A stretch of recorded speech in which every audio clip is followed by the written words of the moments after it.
I wanna wake up in the morning where the orange blossoms grow, and the sun comes peeping in where I've been sleeping, and the songbirds say hello.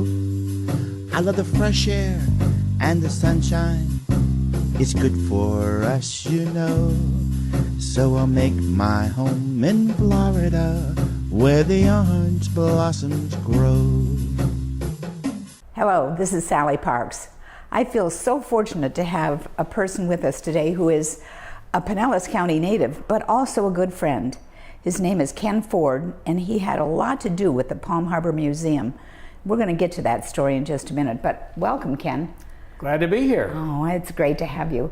Ken, we'll talk about the history of this museum and how it got there, but first I want to talk about your early life. So you are a native. Where were you born? And where I was born in St. Petersburg. I went all through public schools. I graduated from St. Pete High School, went to St. Pete Junior College, and then I went up to the University of Florida, graduated from there. With history majors along the way? Yes, always in history.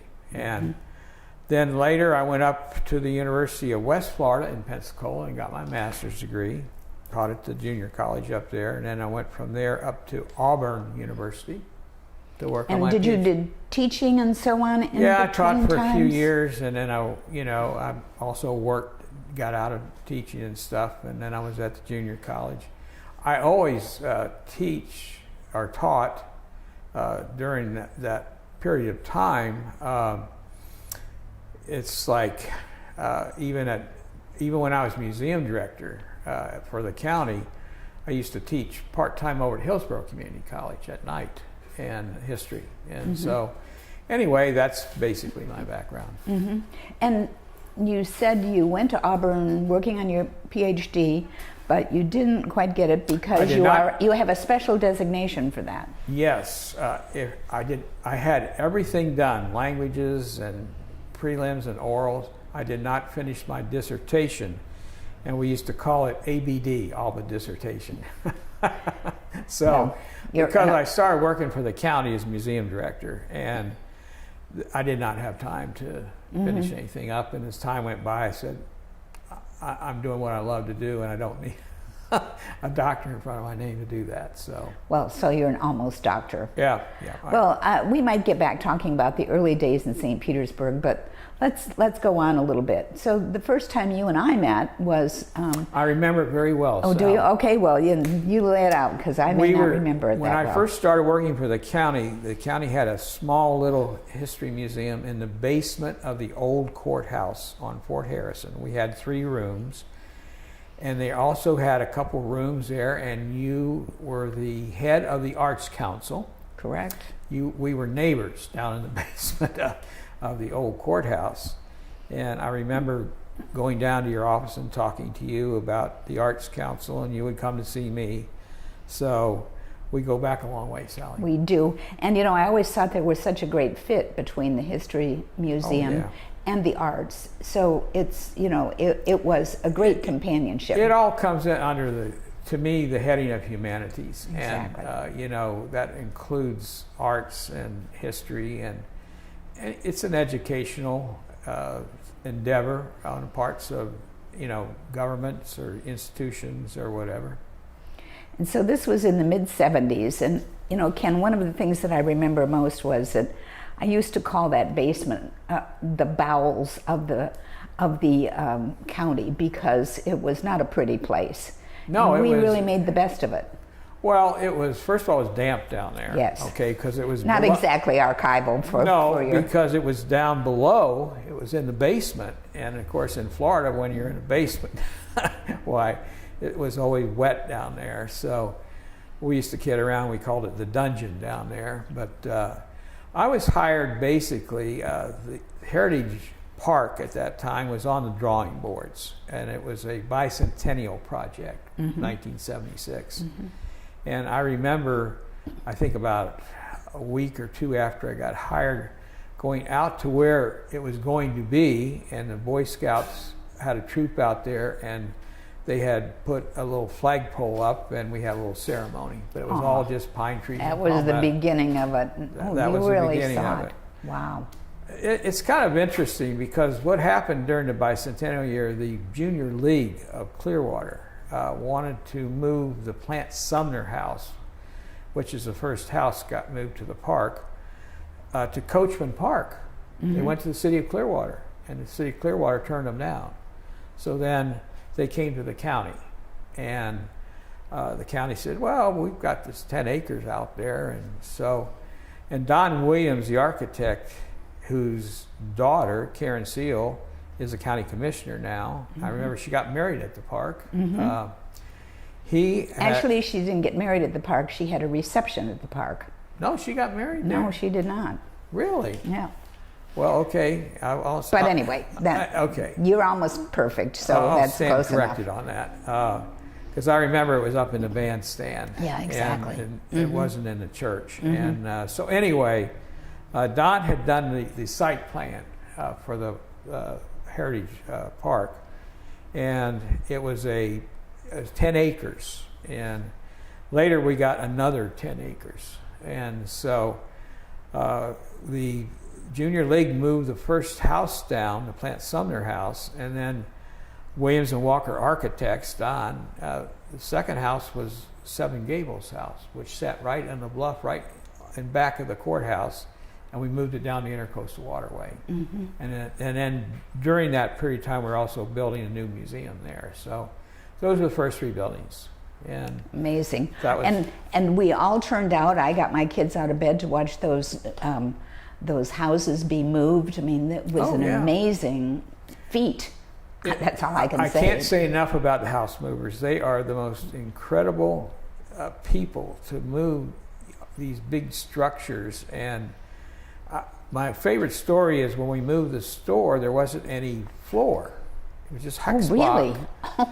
So they had to build cribbing to actually support and sling it. And somebody had left a Coke bottle with half Coke in it on the windowsill. Moved all the way from St. Pete to the park. That Coke bottle was still sitting on the window. Oh my goodness! Hadn't Isn't that tipped over amazing? or anything. Oh, that tells you a lot. That to me said a whole lot, because they Really? actually had built the cribbing to support it. I mean, you just look at all that and you go, it's almost hard to believe that people can move something like that. And that's But so true. they were very Really? Roush house movers. I'll have to give them credit. Were the house movers. They moved everything except for one building into the park. Really? Yeah. So. Amazing. Let me move back to the courthouse for just a minute, because you call it the dungeon. Right. I called it the bowels of the Right. courthouse system. Remember the time that we had that huge rainstorm, and the windows were all like wells, so they gathered water and came pouring in. Right. And I remember our stuff we didn't have valuable artwork down there, so we didn't have to worry about that. We had our artwork in other places. But your stuff was all down there, and I remember we pitched in to help get stuff up off the floor. We moved everything up off the floor because the floors were wet. Oh, they were soaked. I mean, they had inches of rain in them. They were pumping them out with some the pumps. windows were kind of like ground level. You looked They out, were, that's you looked right. out at the window, and you actually saw the ground. Okay, so. But they were deep, so they had this And they nice were little old, well in them. and Really? they leaked. Yes. Yeah. So anyway, all I can say is that we got through it. Right. What did you learn from Ralph Richards? Tell me about that. Ralph Reed? Reed, I'm sorry. Okay. Ralph started the... Tell me about him. Okay, well, and then Ralph how you connected with him. worked for the St. Pete Times. He was the Clearwater branch editor, okay, and he retired. And then he got the idea of, he knew a lot of the old families in Clearwater, so his idea was to have some place where they could donate things, all their old stuff. And so he went to the county commission, and they gave him 3 rooms down in the old courthouse. This was after the new courthouse was built. And so Ralph began collecting things from these families and stuff, and he would have like exhibits down there. And then But Ralph was getting much older. He Yes. spent 40 years with the Times, and then he was. So this was a retirement gig. This is a retirement thing for him. I don't even know if they paid him anything, or if he did, they didn't pay him very much, because it was more a labor of love. And so anyway, I talked to Ralph on many occasions about people and artifacts and things, and he was just a great old guy. In fact, there's a exhibit room at the new museum in Heritage Village that's the Ralph Reed Room, and we named it after him. So very deserving. Yeah. Yes. Anyway, I have to give him credit. It took 3 big moving vans when we moved from the courthouse down to Heritage to move all the artifacts, and he had collected those over the years from different families and stuff. So we had a decent collection. I think one of the most valuable parts of the collection, he had like 3,000 old photographs, early, and they were all labeled. The names of the people were all on the back of the photographs, and he had them all cataloged.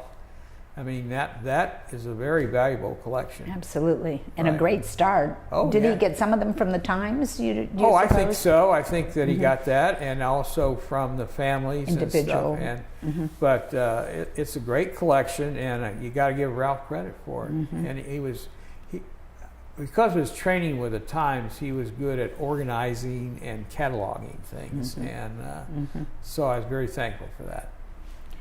And so you were the probably first paid director of the museum. Right.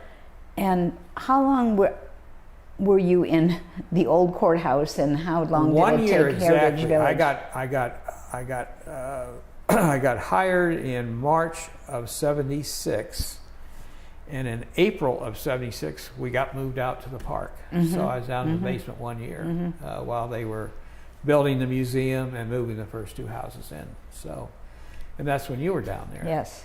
And a great acknowledgement for Don Williams and and Walker, what and his they partner did. too. It was Williams and Walker Architects. Yes. His partner was Dixie Walker, and they also when we moved the Seven Gables house down, his company and some other investors, because they were going to build a big, and it's right there, big high-rise where the house was, they paid for all the moving costs and everything to move Seven Gables down to the park. I mean, that was completely paid for by primarily Don Williams and Dixie Walker, their architectural firm. So anyway, because like I remember there's something like 54 brick piers underneath Seven Gables house, and they had to pay somebody to come in and do all of those, so, and they moved it down the Intercoastal Waterway. They took it down to the entrance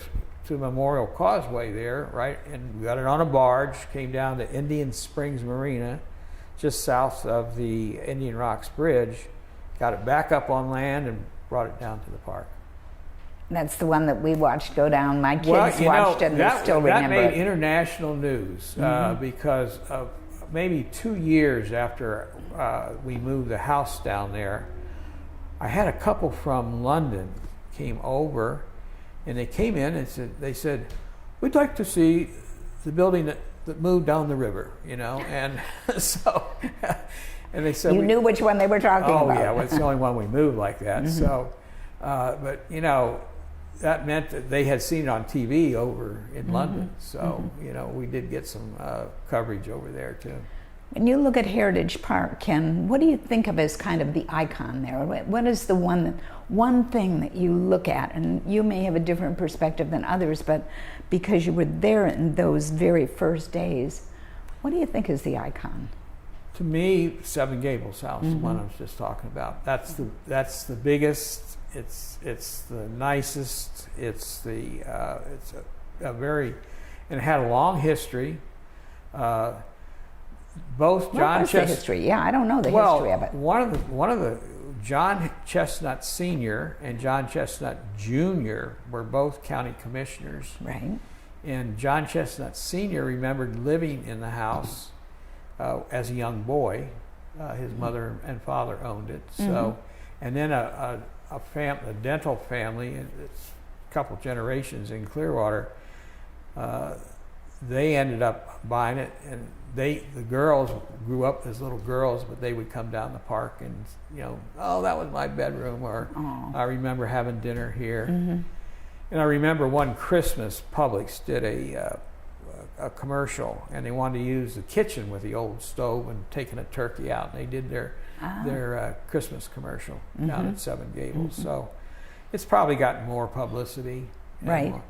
But the other thing that's ranks right up there, though, is the Coach McMullen Log House. That's the oldest existing building. It was built before the Civil War, and it was built by the McMullens. There were 7 McMullen families. It's a very large family here. People think it's one family, but there were 7 brothers, and they all moved. And when they have their reunion, there's 7 books, and it depends on which family you're in. But that log cabin was sitting on. The Coachmans had bought the property from the McMullens. That's why we call it the Coach McMullen Log House. And it had burned, and the Coachmans donated. We moved it down, and we had to blast the logs to get the charring off, build a new roof and everything. But it's historically, it's the oldest building in the park, and has a lot of history because of the 2 families involved. Of course, the Coachman family was very well known. They were in the citrus industry, and the Coachman building, which is a 5-story brick building, is right on the corner of Cleveland and Fort Harrison there. It's still there. I mean, that was their offices and we stuff. have roads named Coachman and roads named McMullen, and we know one of the names interesting well. things, people don't realize it, but the McMullen Cemetery is right. In fact, Coachman Road goes right through the cemetery. I know. And there's some graves on one side and some on the north other and side. the south, yeah. But there's quite a few graves in there, right off of Coachman There are. Road. Yeah. It's a very sweet cemetery, actually, to walk Yeah, through. it's a very old one, and they keep it up. I mean, the McMullen family does. They pay to keep it up. So. And mentioning the Seven Gables earlier, it is from the standpoint, I think, of the staffing and the community. They have docents there a lot of the time, we had wonderful to. When I was there, we had 350 volunteers. Wow. Not all of them, but most of them were docents, people that gave tours. And because we had 20 buildings, and some of them you didn't need a docent in, but most of them you did. So, and volunteers want to work a couple times a month or something. They don't want to work every day. So, but then we had other people that would help with archival work, or help in the library, or help actually restore buildings and stuff like that. Like a volunteer actually was in charge of restoring the Coach McMullen Log House. Bob Powell. Really? He was a Wow. retired postal worker, and he came every day. And I don't even remember if you remember CETA. Oh yeah, The program absolutely. that was during the Carter administration, and CETA CETA. it stood for CETA, Comprehensive Employment Training Act. Okay, and we had like 5 CETA workers that would come every day. They were getting paid. The other good thing about CETA was they buy any equipment you wanted to go with help the workers out. So we got all these power tools and stuff. But Bob Powell actually put that log cabin back together with his CETA workers. So, If I could just mention CETA funds, that was how we funded much of the Arts Council too. Oh, I remember. And it was because Frank Bowman was very innovative and imaginative about how to use CETA funds effectively, because we could prove that artists and craftsmen, like people that worked with you, were in need of jobs, and there weren't jobs available, and so they were eligible for CETA funds. We had hundreds of thousands of dollars in this county from CETA CETA was funds. basically a make-work program, because kind we of were a in a major WPA. recession during the Carter administration, and it was the idea was to get people to work in jobs, hoping that once they got trained, they could get a job. And so they were willing to spend lots of money, the federal government was, through the CETA program. in projects like Heritage Village or the Arts Council or whatever. And it worked. I mean, Oh, yeah. I've seen a lot of the people that worked with me go on to really find jobs and do It helped very a lot well of in this people, community. and it self-created jobs. CETA did because of administration of funds, and there was a whole department formed in the county to deal with all of these federal funds coming in. Right, And, that's true. so anyway, it was very successful. Good program. Ken, I assume that you take some joy in the fact that we are sitting in the Palm Harbor Museum, which you were very much involved in, but you look around this county and we have a number of historic museums, from Yes. Tarpon Springs to the Gulf Beaches, and we'll talk about each of those as you like. I know they all struggle, and I take great joy in the Clearwater Historical Museum that is at Southward Elementary School now, and I've been there and I've sent people there who have loved it and enjoyed Another the gem to me restoration. is the Dunedin Yes. Historical Museum, Yes. the old train depot, Right. which is done by the Dunedin Historical Society, and it's well done, and, Right. and they continue to thrive. The Gulf Beaches Museum now is owned by Pinellas County government. The lady that owned the building donated the land, and there's a And what was her name? Tell me Joan about her. Haley. Uh-huh. She was a retired, she had worked in Washington for the Washington Star and was a preservationist in Alexandria, but her husband was a Secret Service agent. When he died, she moved to Paso Grill and had a house there, and then the church, the museum is in the old church building. It was built in 1917. The church outgrew the building, and she bought it from them, and that was her home for 30 years. And when she died, there weren't any heirs, and she did not want developers to come in and tear the building down. So we set a trust up, and the county owns the property and the building there, but it's completely run by volunteers. And we raised quite a bit of money. The friends of the museum raised quite a bit of money, and so the main thing the county does is if it needed a new roof, which we had to do, or the air conditioner goes or something, they pay for that. So Some of the physical parts yes, of it. But not programming and no staffing. nothing to do with staffing or exhibits or anything like that. That's all part of it. And I think you mentioned that at an earlier time that Mrs. Haley was an early preservationist. Yes. What did that mean to you? Well, what does that mean? The preservation movement got started in Virginia, like Williamsburg, but started in Alexandria. Alexandria is a very old city in Virginia, and they've got old churches and stuff there. I remember going, and it's where Mount Vernon is, Washington's home, and so anyway, she got involved in that because it's kind of like a suburb of Washington D.C. and she was busy like getting old buildings restored and things. So she was interested in that when she came down here. And a little aside, she was, I remember going through her papers. We had correspondence from the White House. Grace Coolidge was President Coolidge's wife, corresponded with her because she was the society editor for the Washington Star. And so anyway, she, donated the land and stuff, and because she called me down, it was getting toward the end, and she was very worried about what would happen to the building. And so I recommended that we set a trust up. Good for you. And I'll have to give her credit, Evelyn Cutler. Carl Cutler was president for a long time of St. Pete Junior College and St. Pete College. His wife is an attorney, and Evelyn got the trust together, and pro bono, of course, and that's how the county has possession of it now, and it is now on the National Register, which means it can't be torn down. People don't realize it as if it's national historical or property, national trust and everything. is preserved only if it's owned by a government.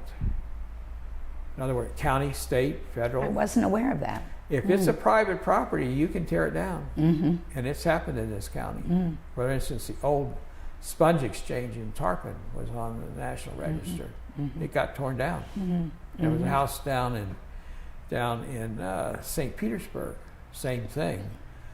You know, they wanted to save it, but the developers, they wanted the property, and so they just tore it down. So I'm glad that, like, the Hartley House will always be here because. And let's jump into that. So Yes. since you're talking about the county-owned Gulf Beaches, Right. So let's talk about this house, the Hartley House. So tell me what you remember of that story. What I remember was Winona and Charlie Jones. We were busy doing Pinellas Pass and other, so I knew them. What was Pinellas Past? Pinellas Pass was a TV show that we did maybe a couple hundred shows that we just once a month we would do a show on some pioneer or some historical event or something. It was a half-hour show, and they run on the government channels and public broadcasting and stuff. So I was a host, but there were other hosts like Connie Madano, and I think Winona was a host a couple of times. Charlie was, he ran the cameras, but he was the old pioneer editor. When we opened the show, he was sitting at our old roll-top desk with his green visor and his garter. I remember, on it. yeah, Yes. that was great. And we had the music and stuff. So, but the Hartley House, and I should mention Frank Polanski here, was vacant, and the heirs didn't know what to do or anything, and so the idea came up that maybe the county could get this property and we could start a museum here. And so basically that's what happened. Let me just interrupt a little bit, because I was sitting on the other side of it as an elected official. Yes. So it was really Brian Smith and Fred Marquis who said to me, and here's Brian, and, Right. and here's Fred. right, Yes. and they said to me, look, we're expanding the size of Belcher Road, and we're probably going to tear down that old house on the corner. And of course, Brian said, over my dead body, we'll do that. Let's figure out a way to do it. Talk to Ken Ford, talk to the Jones, who, I mean, they became zealots, as I'm sure you know, yes. with saving this house. And, you know, of course, the Pulaski family did too, because it was important to them. But more importantly, for really historic reasons, it did save this house. I'll have to give Brian credit. He was director of the planning department for a long time, but he always had a very keen interest in history and preserving That's true. part of it, particularly up here. He lived, I think, in Ozona. Still lives in Ozona, Yep. And I always enjoyed talking to Brian. He was always interested in the history of, particularly like when they were doing the Pinellas Trail and stuff. There was lots of issues that came up about that. And speaking of the Dunedin History Museum before, the trail and the fact that it was in such close proximity to the museum, it was really a big plus for everyone. For the city of Dunedin too. Okay, so getting back to this. Well, so anyway, you remember the county got possession of the property. Okay, I don't remember. Tell me about what the property looked like, because I think you were around here, Ken. It was pretty shabby. That's the only word I can say for it. It was a bunch of apartments, wasn't it? Or? Yeah, they had rented out. They had, I think, 2 or 3 apartments in the building. Right. It was in bad shape, and because it had been basically neglected over the years, the family didn't have money to take care of it. So, and it was kind of overgrown, bushes around and things like that. So anyway, once the county took possession of the property, and I don't remember, maybe you remember, it was how much money was involved? I do not remember that. Okay. I wish I could. I should have checked that out with Brian, because he probably could remember it to the dollar. Remember, yes. But anyway, then the job became, let's make this into a museum, and that required a lot of work. And the county contributed things like air conditioning, roof, et cetera, but really Charlie and Winona and other people, Reva Sutton, Trudy, Oxidine. okay, everybody kind of pitched in, and I remember I would be up here at least 3 times a week, not for the whole day, but for a morning or an afternoon or something, helping them, just trying to get it together. I mean, first thing was to get the kitchen and the bathroom redone. So that There was some plumbing issues, do I remember? Yes. Oh, yeah, there were some leaky pipes and things that we had to get taken care of. And then, of course, there's code to meet. And so we had to redo all that. And luckily, the floors, which are beautiful, the old pine floors here, they were still in pretty good shape. They just needed to be sanded and refinished and things like that.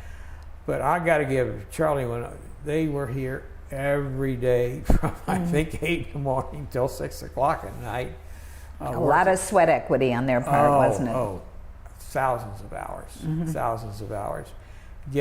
Working, and they would call me, hey, what about this, or what can, I remember one time we had a big load of brush and stuff out where the parking lot is, and county had to come and cart all that away. I had to call up the highway people. They came in with a couple big dump trucks and loaded and old material that we were throwing out. So, and then once we got the building stabilized and got things done, architecturally and construction wise, then the next thing was collecting artifacts, building exhibits, training volunteers and things like that.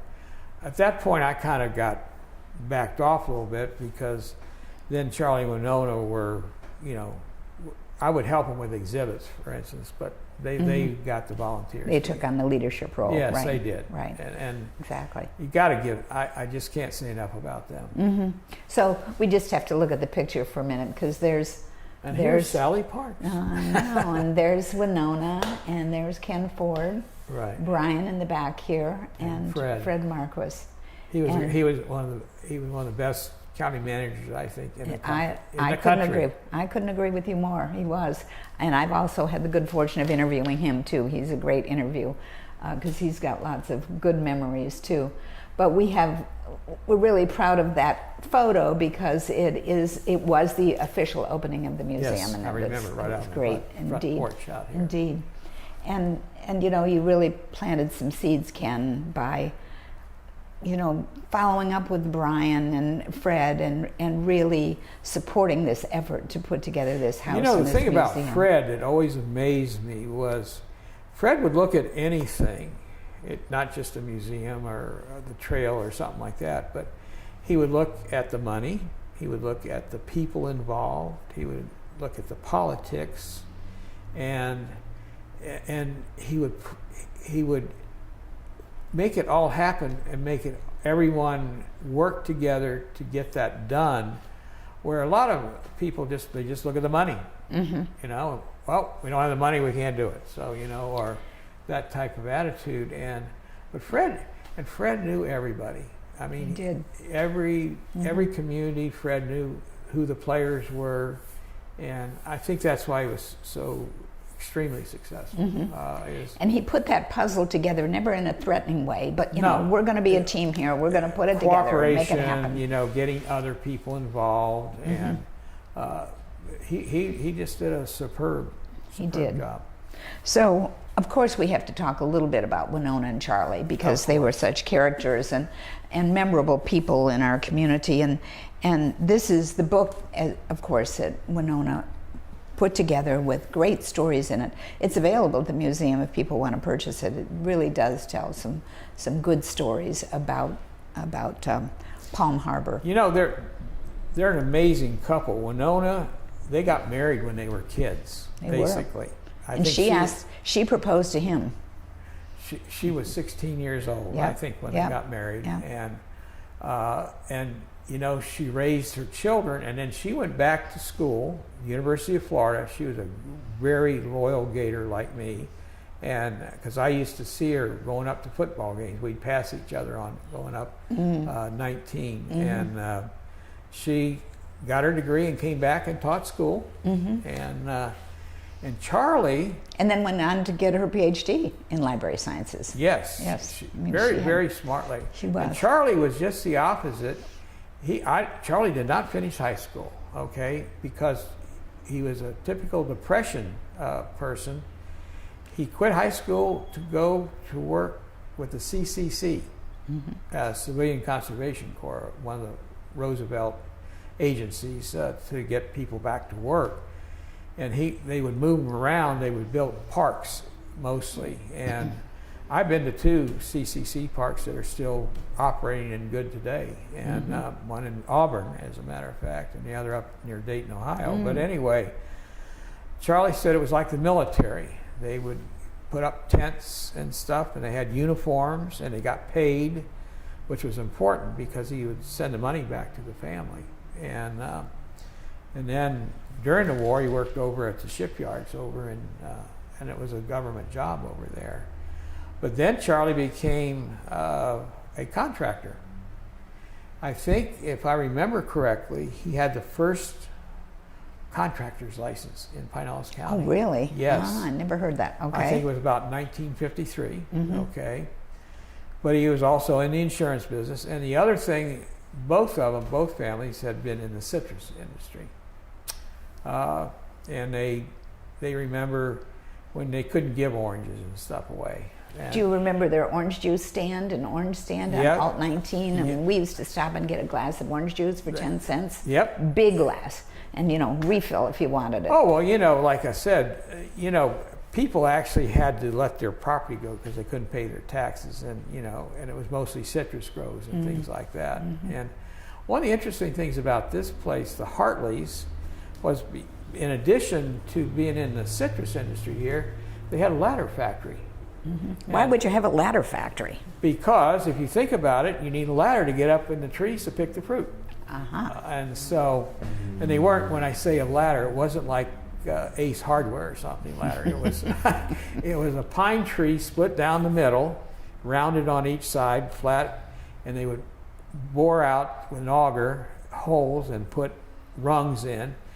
They were just kind of like really crude, but they worked. And they were tall. They were very tall. Yep. Because you had to, they would just lean them up against the tree, and people would climb up the ladders to pick the fruit and stuff, you know. But then they made a bunch of ladders for not just themselves, but for other people around here. So they had a little side industry. Somebody told me they made ladders even for the kapok tree. I don't know whether that's true or not, but you know, that was a story that floated around. I don't know the validity of that, but it would make sense if you want to, you know. The citrus industry, another big industry, side industry of citrus is, of course, the honey industry, because of the sweetness in the blossoms. The bees are all around, you know. So, but anyway, I think that, you know, when we at one time, when we were working on getting the Hartley house here going, we actually contemplated kind of like setting up a ladder factory out there, you know, because of the history of the family. So Ken, tell me a little bit about, you know, we've talked about other museums, but the Tarpon Springs Museum is right up the street. Tell me a little bit about that. What do you Well, do you it's know? in the old train station up there, and of course the guy that for years and years was president and kind of the straw boss, so to speak, was Ed Hoffman, the architect. Ed Senior. Ed Senior. And because he grew up in St. Pete, but after the war, when he came back, he moved to Tarpon Springs. Okay. Lived on Lake Tarpon. Eddie told us that great story about living on Lake Tarpon. Right, and then I remember one of his major projects was the big new Pappas restaurant right there. Really? Yes, the old one. That's you know, that for years and years was there. But he did the that was an icon in Tarpon Springs. Yes, but Ed was the architect. I didn't know that. For the for the restaurant. And so anyway, the Tarpon Museum is typical. It represents the history of a small town, Tarpon Springs, and they've got a good collection there of early Tarpon Springs. And Tarpon was, of course, probably one of the most unique communities in Pinellas because of the Greeks. And it was actually started by the Anglos, or it was actually chartered in 1888. The Greeks came in 1905, okay, and they were sponge divers. There was a sponge industry before that, but they did it with hook boats. They had long poles with a hook at the bottom, and they would reach down and pull the sponge off the bottom. And I know, like Chris Still's, rendering of all of this shows, one of the big poles with a hook on it. And so, but of course they're limited in depth at that point. You only go down as deep as that pole is long. Your pole and could reach, yeah. So in 1905, when the Greeks came, they had the diving suits and the helmets, and they could go down deeper. And so they had a flourishing sponge industry, because this is the day before synthetic sponges. So people that wanted them to bathe or wash or something had to use the natural sponges. And it became they would have buyers coming from up north all over to the sponge exchange, and they would have these great big strings of sponges hanging, and people would bid on them and buy them and stuff. And so the Greeks became the predominant ethnic and kind of center of culture there in Tarpon Springs. So anyway, getting back to the museum, there's a lot of the old Greek families, and there's a lot of information in there about the Greeks coming, but also the Anglos are, the typical Florida crackers that were there before the Greeks came. And they've got exhibits, and they have programs up there. One of the ladies, Julie Kefelis, she used to call me. She's a nurse at Morton Plant Hospital, but she loved the history of Tarpon. And she actually would call me. They would have the Tarpon Springs Historical Society would have a fashion show at Pappas's every year. And she would come and with a couple of her friends to borrow clothing from our museum for the fashion show, because it was a vintage fashion show. And it raised money for the museum. But the other thing I remember was she called me one day about an old schoolhouse, black schoolhouse, that was getting torn down, going to be torn down in Tarpon. And we had been looking for an old schoolhouse for years to move to Heritage Park. And so I went up and had great big orange lettering on it, said demo. And so I had to get a hold of community development, because they were going to just tear it down. And long story short, we got it moved down to the park, and it's there. And we have another schoolhouse, but this represents the African American schoolhouses. And they would actually move some of these schoolhouses around, from in the same town or area? Yes, or sometimes maybe to an adjoining town. Okay, so anyway, Julie, I went up and I said, it was in pretty good shape. And so I got a hold of community development that owned it at that time. They had taken over the property. And I think it was Darlene Collada was the director. And community development, said, right. do not demo that building. And then we got the money together. Actually, the county paid to move it down to Heritage Village. So, but getting back to the museum, it's a typical, town museum where they represent their own town's history, and they've collected artifacts and archival photographs and things like that. To me, Tarpon has a very rich history. It does. Because of the Greek involvement there. The Epiphany Day ceremony is a big thing every year. And we have a lot of people that come here from abroad that visit just because they've heard about Tarpon Springs and its culture. Well, and you go down Dodecanese, the main street there, and all the Greek restaurants and St. Nicholas Boat Line. They have take people out. The diver goes down and comes up with a sponge and all that stuff. Right. The Balearis is on that. Yes. But anyway, it's a tourist thing, but it's certainly interesting. There was sponge industry going on throughout Florida. For instance, down in the Keys, but it was all hook boats. They were the ones with the divers. In fact, they did a movie back in it called Beneath the 12-Mile Reef, and it was filmed in Tarpon and Key West. And a lot of the old Greek families were in that movie and stuff. It was a big movie. It had Robert Wagner and Gilbert Rowland and Peter Graves and I forget who else was in the movie, but gave a good idea of the Greek sponge industry.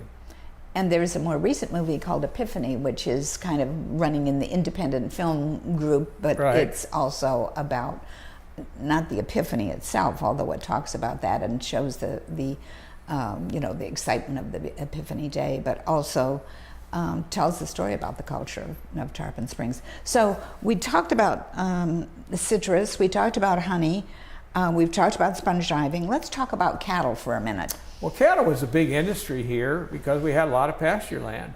I mean, Pinellas is flat, got a lot of grass because of the weather and stuff here. And so there was like two families I remember, like the Starkey family. Starkey Road is a major road in the county now. But Jay Starkey had hundreds of cattle, and he drove it up what is now Starkey Road, and his house was right on Starkey Road there.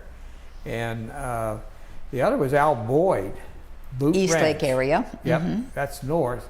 Starkey's more middle, Largo, North St. Pete area. And Boyd, he had thousands of cattle up there and had a huge ranch called Boot Ranch. They were kind of free range, weren't they? I mean, they didn't even fence them in. There was actually cattle rustling going on. I mean, it was like the old West out here, okay? I mean, people would steal cows and they'd chase them, and they got shot and stuff like that. And one of my classmates at St. Pete High, Rosemary Otten, her dad actually was a trapper and would work for Al Boyd catching wild hogs. Wild hogs were a big problem because they tore up stuff and they were kind of a nuisance and things. So and they're mean. Okay. So anyway, the cattle industry was big, and Al was the first one to introduce the Brahman cattle. They were very resistant to insects and heat, and they came from India, and he had them shipped over here and then bred them, and that got to be such a big industry. He was actually selling they were kind of bred with the local cows and stuff, sell them down in Central America, breed them down there because, like I said, they were heat resistant and insect resistant. But there are a lot of cowboys, a lot of cattle, and it was a major industry here. And we have books on both Al Boyd and on Jay Starkey here at the museum because they were, as you say, they were true pioneers for this. Oh yeah, they were here when everything was open and there weren't any fences or anything. And like I said, it was kind of like I remember interviewing Al Boyd. I did a Pinellas Pass show with Al Boyd, but anyway. He had all these holsters and stuff and guns, because of the rustlers and stuff like that. And, it was, people don't realize it, but Florida was the largest cattle raising state east of the Mississippi River because we had all this huge flatland area, particularly out around Kissimmee, and that, a big industry out there. So, but we had it here too. Right. So Ken, let's circle back. We're talking about history of long ago, and I know you didn't personally. Well, I'm not you that old, personally- Sally. That's what I was going to say. You weren't old enough to be one of the earliest pioneers, but you did grow up here, and you had an interesting early experiences. So you lived in St. Pete as a kid. Yeah. What did kids do in St. Pete? I mean, We just, like I said, stay in the house and watch TV? No, there wasn't any TV No when I TV. was growing up. Okay. Pinellas did not get their first TV station was around 1956, somewhere in there, 50, 55, whatever. Before that, we didn't have any television. And we had radio. I would listen to, there were like Gunsmoke and stuff on the radio, but that was at night. So we were outdoors most of the time. There wasn't anything to do in the house, and we pick up ball games, baseball, basketball, whatever. Play Cowboys or Indians or whatever, and we'd go swimming and. Where'd you swim in the Gulf? Swam well, if you lived out toward the beaches, you did, but if you lived in town, you swam in the bay, and which wasn't as polluted as today, but anyway. Like there was a public dock at 17th Avenue South, and my brother and I had gotten an old rowboat, and we worked on it. Had 3 coats of paint, I think, and didn't have any motor. All we had was oars, but we'd go and get in our boat, row out to Lewis Island, which is Coquina Key today, and always had a can to bail water out because it leaked, and you got kind of tired rowing. I mean, we were only like, I think about 10, 11 years old. So, but we get out there and we spend a day out there. My mother never really worried about us, anything happening to us. So, and we were pretty typical of, back in those days. Kids did their own thing. They would make, how kids are, they will create. I think one of the sad things today is all the video games and everything. It's not creative. It's technologically interesting, but we could make something out of nothing. We could make like a scooter out of an old pair of skates and a board, and things like that. That these kids have to go down and buy it at Walmart or something, So I think you told me about being invited to a Sunday dinner. Oh. And that was kind of like what it was like back in the day. Well, I always tell this story about old Florida crackers. After church, they would invite you back to the house for dinner, and usually it was fried chicken and mashed potatoes and collard greens and all the trimmings and stuff. And my story is, you got a free dinner, send you home with a big bag of oranges, or grapefruit. And maybe some old Reader's Digest they have that they read 25 times, but you didn't ask them for a nickel because they didn't have it. They didn't have it. No, people did not have hardly any money. It was back. Depression times and Even, later. Yeah, it didn't change much 40s. here until the World War II. Then the troops coming in and the war and everything. Why people started having more money, and then there was a big boom after the war, building boom. A lot of GIs that had been grew up, came down here and were stationed down here, and they loved it. So after the war was over, they came back. And so the big housing boom after that. Because St. Pete was like a bedroom community for the airfields over in Tampa. They did not have enough housing in Tampa for all of the troops stationed there. And they would actually bus them over, or it's like, for instance, both Gandy Bridge and the old Davis Causeway, which is now Courtney Campbell, those were toll roads. Well, when the war started and the guys were living in St. Pete and driving to Tampa, they took the government took over and took the tolls off those roads. Oh, really? Oh, yes. And they actually took possession of the stuff, and so that the guys could go back and forth. And like all the old hotels downtown St. Pete, they were full of troops and stuff. And the Davis family, which owned the Davis Causeway, they lost that after the war. The government took possession and they never got it back. That's why a little portion over in Tampa is Davis Beach over there. But that's the family that owned it. And then they renamed it to Courtney Campbell. So, but that was all, you know, like I said, there's hardly any money back in those days. I mean, people just, it's like, the other story is families would come down here and they'd be here for a while and they couldn't make it financially and they go back north, go home. And then they weren't used to the cold winters anymore, and after a while, well, it wasn't so bad in Florida, so we'll go back, you know.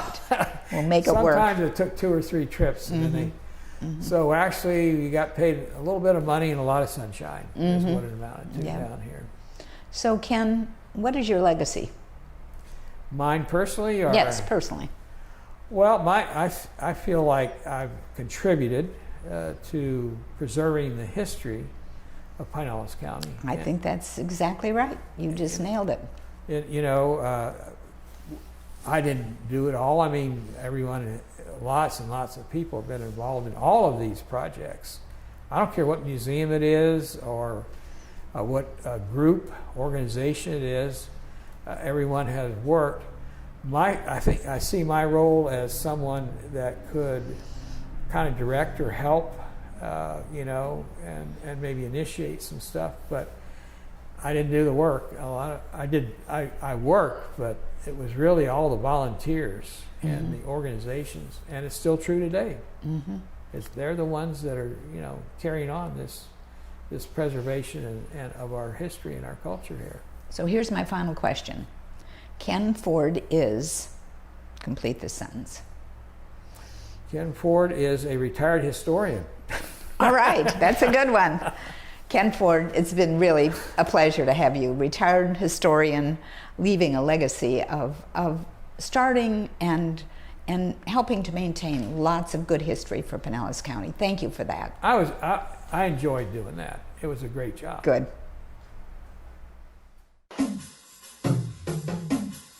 I wanna wake up in the morning where the orange blossoms grow, and the sun comes peeping in where I've been sleeping, and the songbirds say hello. I love the fresh air and the sunshine. It's good for us, you know. So I'll make my home in Florida where the orange blossoms grow.